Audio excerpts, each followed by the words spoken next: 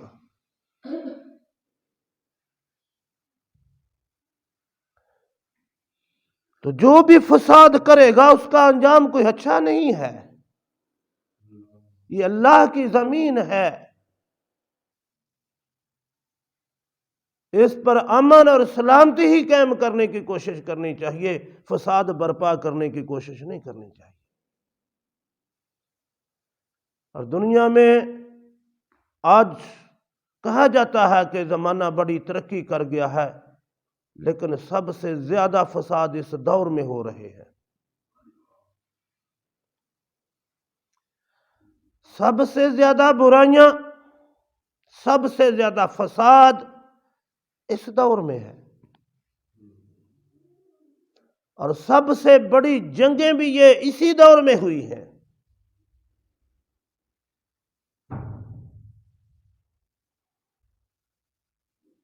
First world war دیکھ لیں، پچھلی صدی میں 2 بڑی جنگیں ہوئی ہیں جس میں لاکھوں انسان جو ہیں وہ لقمہ اجل بنے ہیں،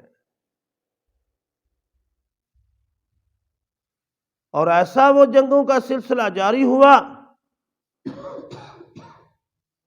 کہ ایسے لگ رہا ہے جیسے کفر دنیا کی یہ پلاننگ ہے کہ مسلمانوں کو صفاستی سے مٹا دیا جائے، اور ساری لڑائیاں مسلمانوں کے ملکوں میں ہو رہی ہیں، اور اس کے پیچھے ہاتھ جو ہے وہ یہود و نصارہ کا ہے۔ یہ بڑی دردناک داستان ہے، ہم اس کو سمجھتے نہیں۔ بہرحال اللہ رب العالمین نے فرمایا، دیکھو فساد کرنے والوں کا انجام اچھا نہیں ہوا۔ تم زمین میں امن کے ٹھیکیدار ہو، وہ ایمان والو، مسلمانوں یہ تمہارا ٹھیکہ ہے کہ دنیا میں امن قائم کرنا ہے۔ تمہارے مذہب کا نام اسلام ہے، سلامتی والا مذہب، امن والا مذہب۔ یہ دین اسلام جو ہے یہ سلامتی اور امن والا دین ہے۔ یہ تمہاری ذمہ داری ہے کہ دنیا میں امن اور اسلام قائم کرنا۔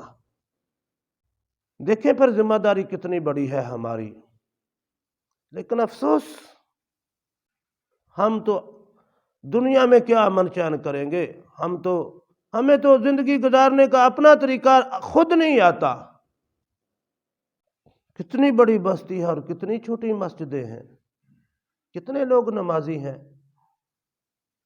یہاں سے اندازہ لگا لیں کہ ہمارا اللہ کے ساتھ تعلق کیسا ہے، اللہ اور اللہ کے رسول کے ساتھ تعلق کیسا ہے۔ کوئی رسم پوری کرنی ہو نا تو سارا گاؤں اکٹھا ہو جائے گا، نماز کی باری آئے گی تو 2 4 10 بندے، بس بہت تھوڑے۔